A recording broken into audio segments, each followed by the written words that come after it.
Hello, नमस्कार सर्व विद्यार्थी मित्रांनो.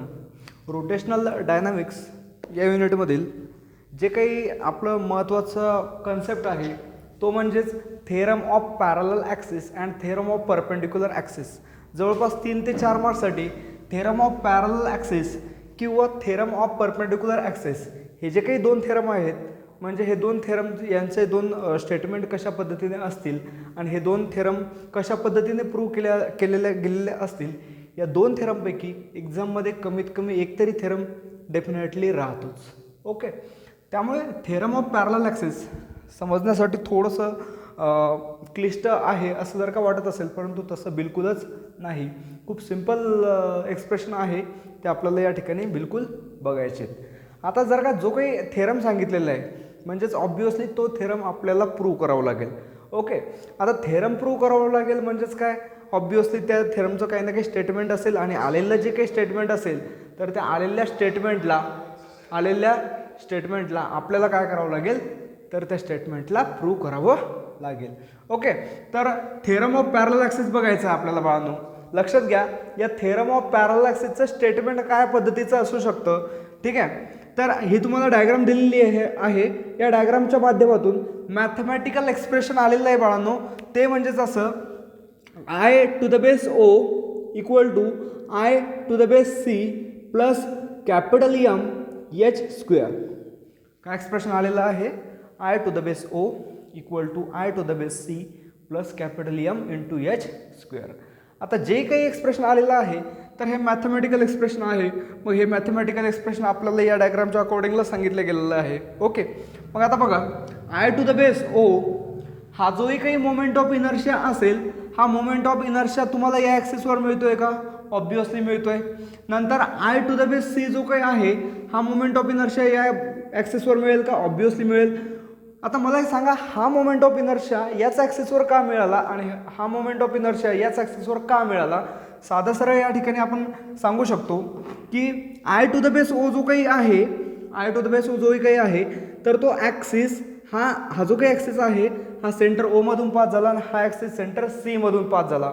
ओके बाळांनो, ज्या ॲक्सिसमधून जो ॲक्सिस ज्या सेंटरमधून पास झाला त्याच्याच अकॉर्डिंगला मोमेंट ऑफ इनर्शिया मिळत असतो. म्हणजेच काय, सेंटर ओ मधून पास झाला म्हणजे त्याच्याच अकॉर्डिंगला मोमेंट ऑफ इनर्शिया मिळाला तुम्हाला I to the base O. Centre C मधून ॲक्सिस पास झाला, मोमेंट ऑफ इनर्शिया मिळाला तुम्हाला I to the base C. Clear आहे. तर यावरून आपल्याला स्टेटमेंट काय असू शकतं बघा, the moment of inertia I to the base O, the moment of inertia, मी या ठिकाणी लिहून घेतो तुम्हाला समजण्यासाठी, the moment of inertia, the moment of inertia I to the base O, दिसतोय का हा moment of inertia I to the base O, हा कोणत्या ॲक्सिसवर आहे, एम ओ पी ॲक्सिसवर आहे.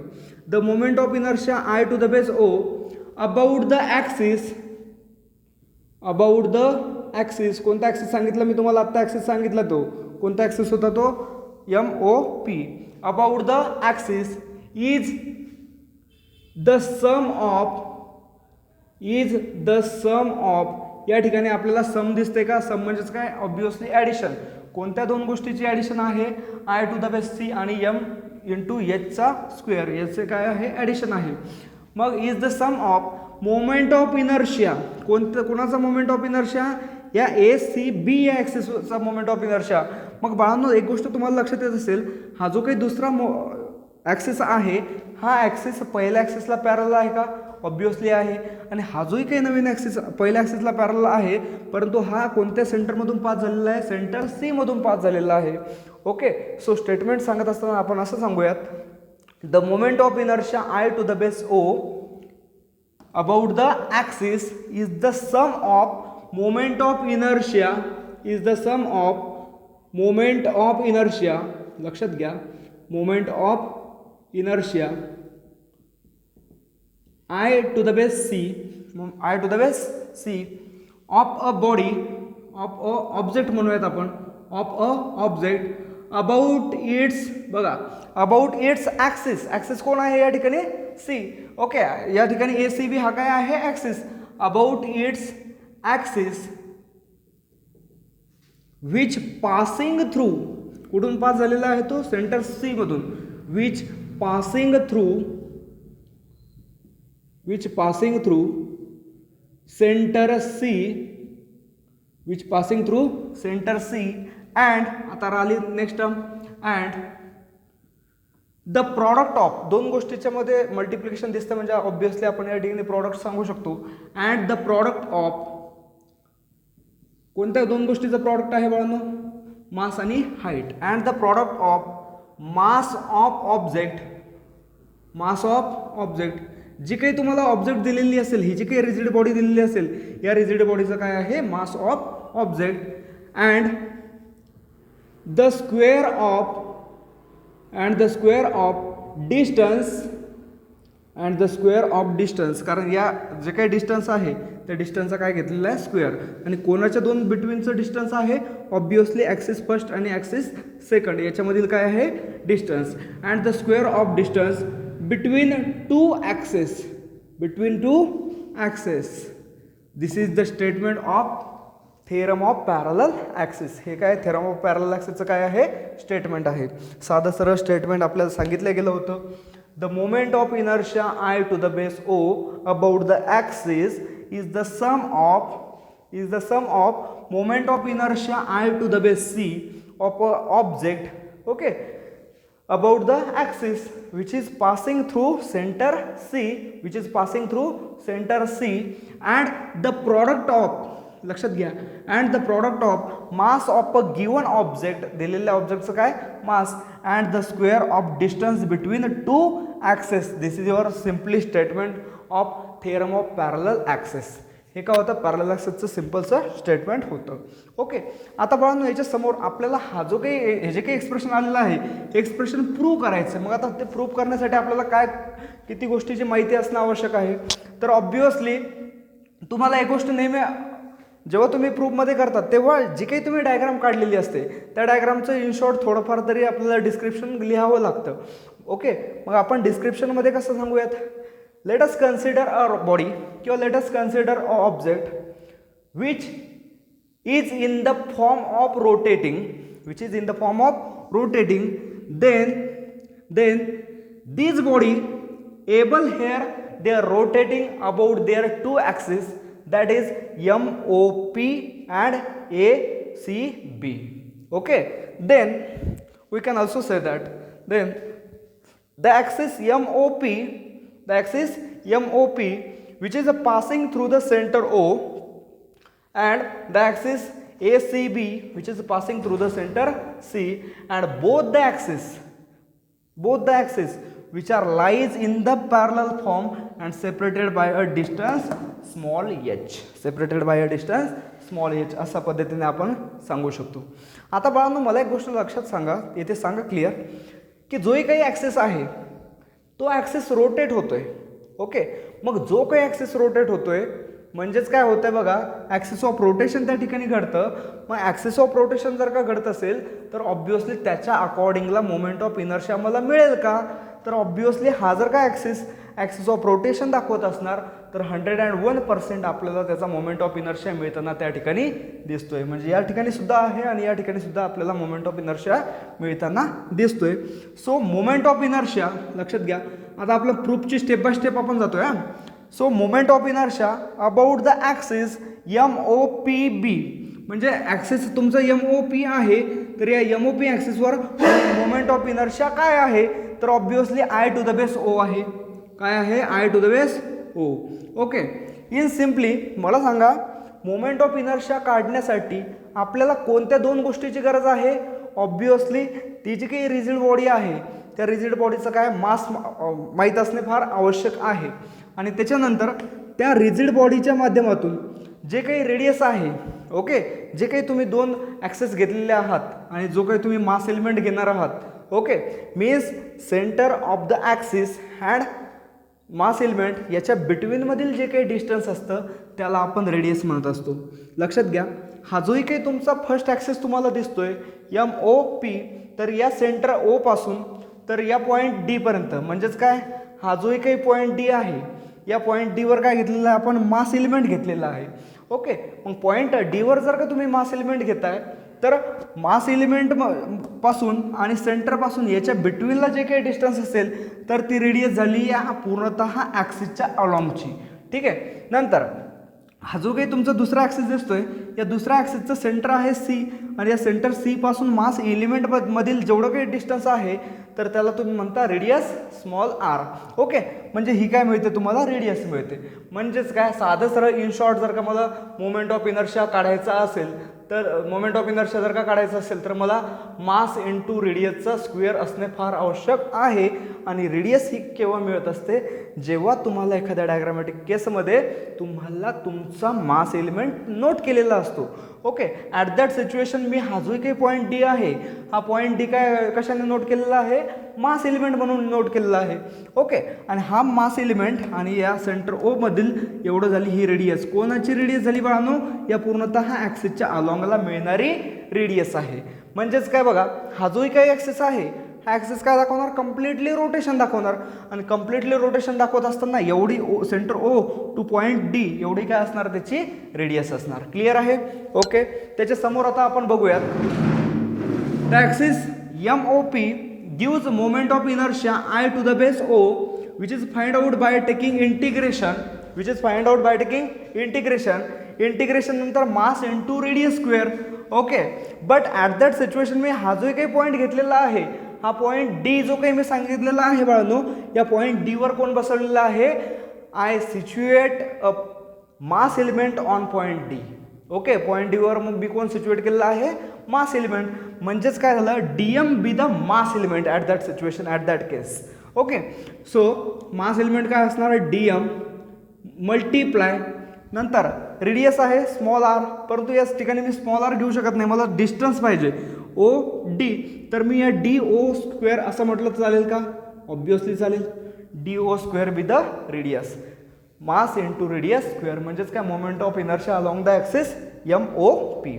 Now then the moment of inertia along the axis A C B B कसा मिळेल ए सी बी ॲक्सिसवर साधा सरळ कोणता मोमेंट ऑफ इनर्शिया आहे I to the base C equal to integration. चला पुन्हा मास एलिमेंट माझा तोच डी एम आणि नंतरची रेडियस कोणती मिळाली D C square D M into D C square. This is the equation 1 and equation 2 असं मी म्हणतोय. बाळांनो एक गोष्ट लक्षात येत असेल मला सध्या मोमेंट ऑफ इनर्शिया किती मिळालेत 2 मिळाले. 2 ॲक्सेसवर 2 वेगवेगळे मोमेंट ऑफ इनर्शिया मिळाले असं मी गृहीत धरलं. ओके, आता मी या 2 मोमेंट ऑफ इनर्शियापैकी theorem of parallel axis prove करण्यासाठी कोणत्या मोमेंट ऑफ इनर्शिया घेतला म्हणजे थेरम ऑफ पॅरलल ॲक्सिस म्हणजे जे काही माझं स्टेटमेंट आलं होतं मॅथमॅटिकली मी या स्टेटमेंटला I to the base O equal to I C plus M H square असं म्हटलं होतं. तर हे mathematical expression theorem of parallel ॲक्सिसचं हे जे काही मॅथमॅटिकल एक्सप्रेशन आहे तर हे मॅथमॅटिकल एक्सप्रेशन प्रूव्ह करण्यासाठी मला हा मोमेंट ऑफ इनर्शिया घ्यावा लागेल की हा मोमेंट ऑफ इनर्शिया घ्यावा लागेल. माझं इन शॉर्ट सरळ कन्फ्युजन झालं आहे असं मी गृहीत धरलं. तर मग काय कसं लॉजिक लावतो मी. तर या ठिकाणी बाळांनो घाबरून जाण्याचं काही एक कारण नाही. लक्षात घ्या हा जो काही सेंटर ओ आहे आणि या सेंटर पॉईंट डी पासून मॅक्झिमम रेडियस तुम्हाला मिळाली का ऑब्वियसली मिळाली. मग बाळांनो हा जो काही सेंटर सी आहे आणि हा जो काही पॉईंट डी आहे यामध्ये मिनिमम रेडियस मिळाली का ऑब्वियसली मिळाली. मग मी असं म्हणू शकतो का जी तुमची मॅक्झिमम रेडियस होती ओके त्या मॅक्झिमम रेडियसने दोनही ॲक्सिस जे काही आहेत तर ते दोनही ॲक्सिस कसे केलेले आहेत बाइंड केलेले आहेत आणि दोनही ॲक्सिस बाइंड केलेलं आहे आणि तुमचं मोमेंट ऑफ तुमचं जे काही थेरम ऑफ पॅरलल ॲक्सिसचं जे काही एक्सप्रेशन आलं होतं त्यामध्ये सुद्धा मोमेंट ऑफ इनर्शिया कोणाचा होता दोघांचा होता. त्यामुळे पूर्णतः हा मोमेंट ऑफ इनर्शिया या सिच्युएशनपासून आपल्याला घ्यावा लागेल. म्हणजेच ॲक्सिस एम ओ पीच्या अलॉंगचा मोमेंट ऑफ इनर्शिया आपल्याला या ठिकाणी दाखवावा लागेल. ओके, दच moment of inertia of axis M O P B काय असेल I to the base O equal to integration D M into D O square. Clear आहे. ओके, आता डी ओ स्क्वेअर घेतला बघा नो डी ओ स्क्वेअर या ठिकाणी मी Pythagoras theorem जर का यूज केला तर या डायग्रामच्या अकॉर्डिंगला की तुम्हाला साधी सरळ अशी डायग्राम मिळते. ओके, मग या डायग्रामच्या अकॉर्डिंगला मला डी ओ स्क्वेअर कुठे मिळाला इथे मिळाला. ओके, म्हणजेच मी इथे डी ओ स्क्वेअर घेतला, इथे आहे माझा ओ आणि एन, तर by using Pythagoras D O square equal to another two साईडचं काय होऊ शकतं, स्क्वेअरिंग आणि कॉम्बिनेशन होऊ शकतं.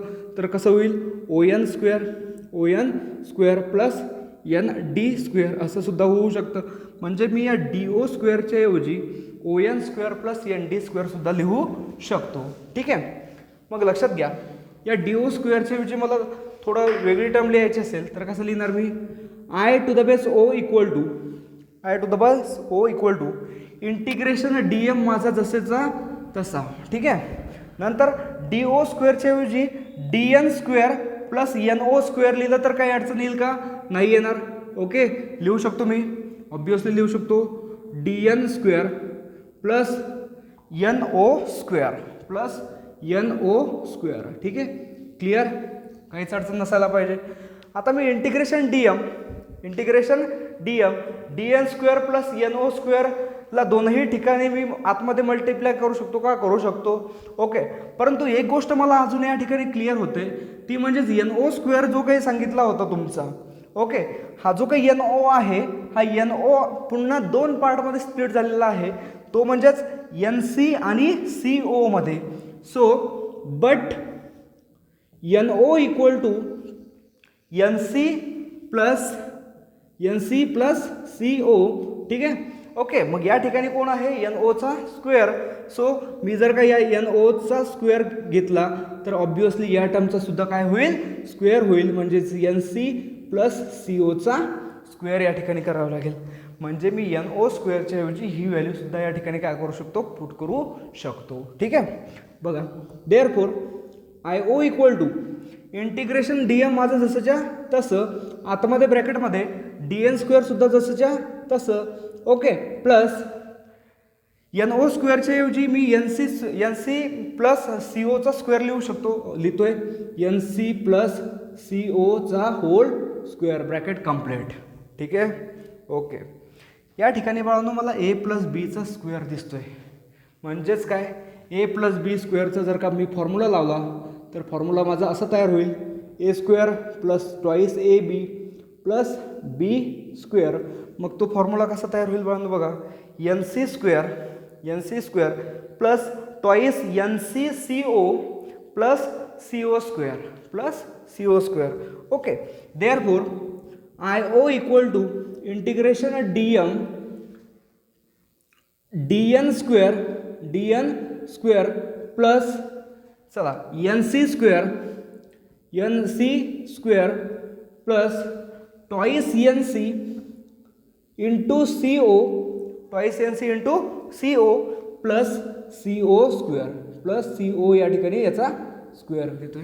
क्लिअर आहे पूर्ण. आता ब्रॅकेट जे काही होतं ते पूर्ण आपण सॉल्व करून घेतलेलं आहे.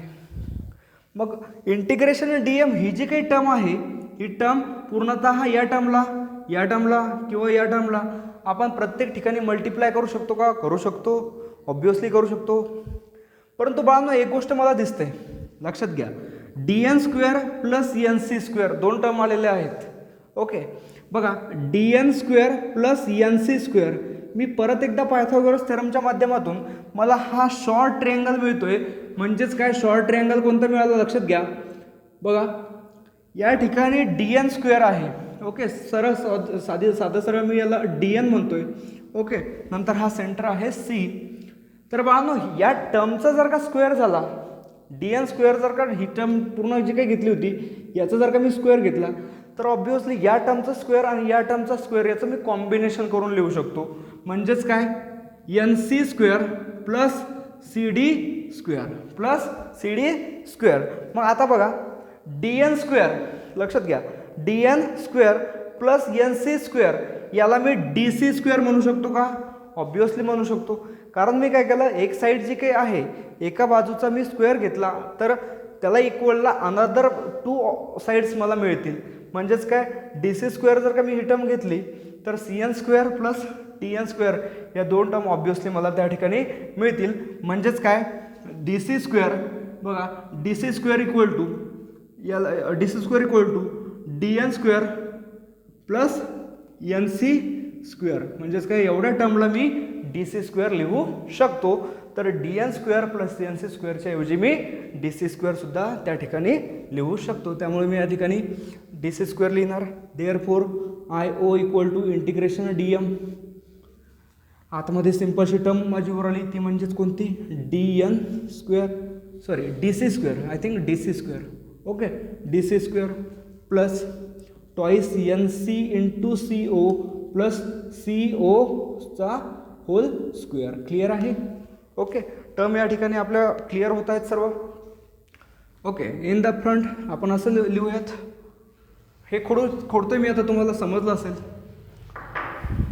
चला, इंटिग्रेशन डी एम जी काही टर्म आहे ही पूर्णतः ब्रॅकेटमध्ये आतमध्ये मल्टिप्लाय करतो.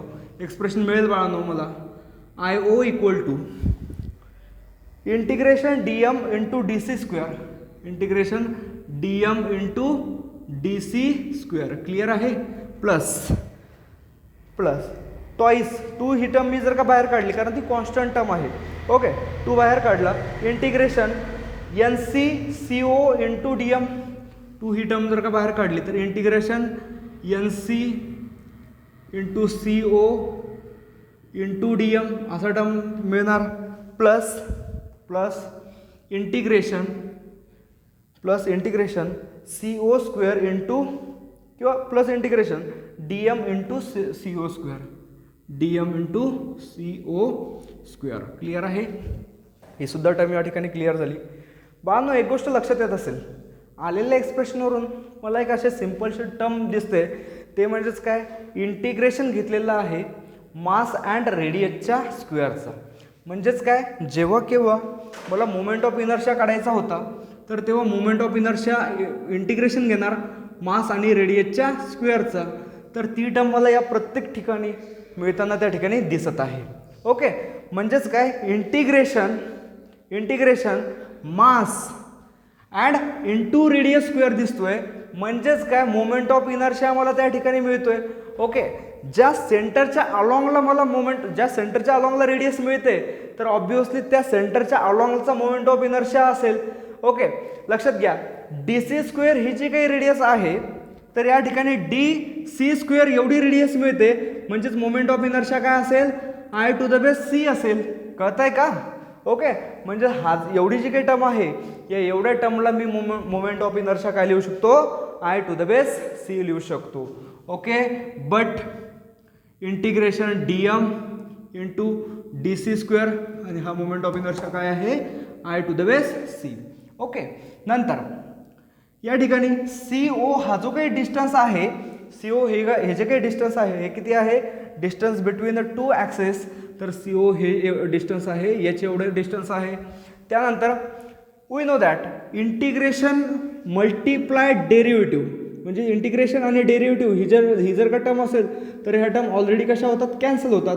आणि राहणार कोण, फक्त हा यम राहणार. म्हणजेच कोण, कॅपिटल यम आपल्याला या ठिकाणी मिळताना दिसतोय. ठीक आहे. तर या एक्सप्रेशनला आपण कसं करूयात बघा. Therefore I O equal to integration D M D C square हा काय तयार झालेला आहे, I C plus twice integration N C आणि सी ओ कोण आहे, हा into H D M plus integration D M into C O square.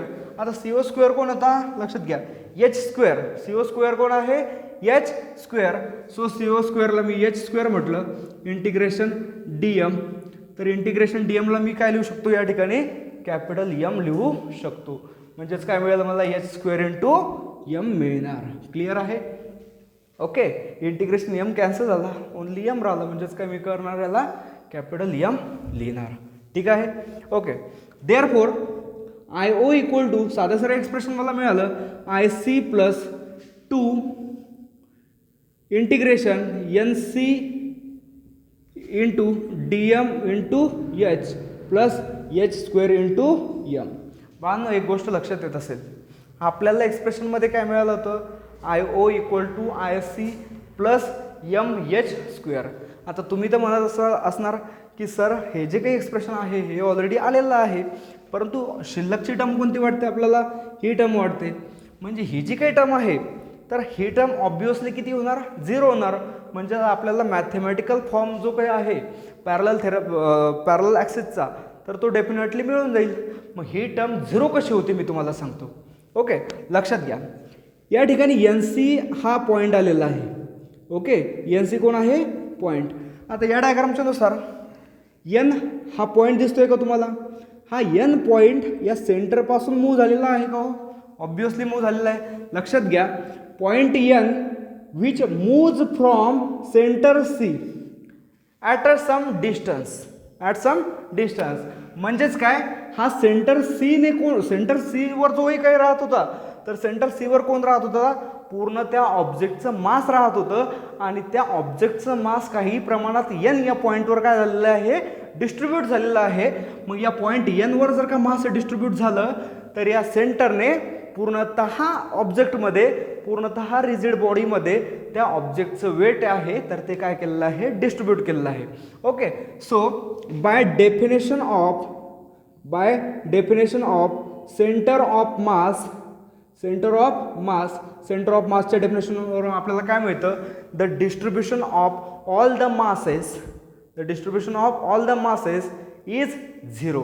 कारण काय होईल बघा हा जो काही पॉईंट सी आहे याने सपोज याच्याकडे 20 किलोग्राम वेट एवढं त्याच्याकडे आहे परंतु त्याने 4 भागामध्ये 5-5 किलो वाटून दिलं. 5 किलो याला दिला, 5 किलो याला दिला, 5 किलो समोर दिला, 5 किलो मागे दिलं. मग 5 kg जर का त्यानं प्रत्येक ठिकाणी डिवाईड केलं तर मास डिस्ट्रीब्युशन कसं झालं इक्वल झालं. मग मास डिस्ट्रीब्युशन इक्वल झालं म्हणजेच काय होईल ऑब्वियसली हा जो काही पॉईंट आहे तर तो सेंटरवर कसं राहील 0 राहील. म्हणजेच एन टू सी ही टर्म कशी राहील 0 होऊन जाणार. दच integration N C into D M will become 0. Obviously this total term gets become 0. Therefore I to the base O equal to I to the base C plus mh square. This is the required expression. This is the required expression किंवा required mathematical form आपण असं बोलूयात. Mathematical form of कुणाचा mathematical form parallel ॲक्सिसचा. कुणाचा parallel axis. This is all the proof of theorem of parallel axis. This is the statement, this is the proof explanation and this expression can gives the theorem of parallel axis. Okay, अशा पद्धतीत हा खूप simple concept आहे. तुम्हाला जर का video आवडला असेल तर लाईक करा, शेअर करा अँड सबस्क्राईब करा. धन्यवाद.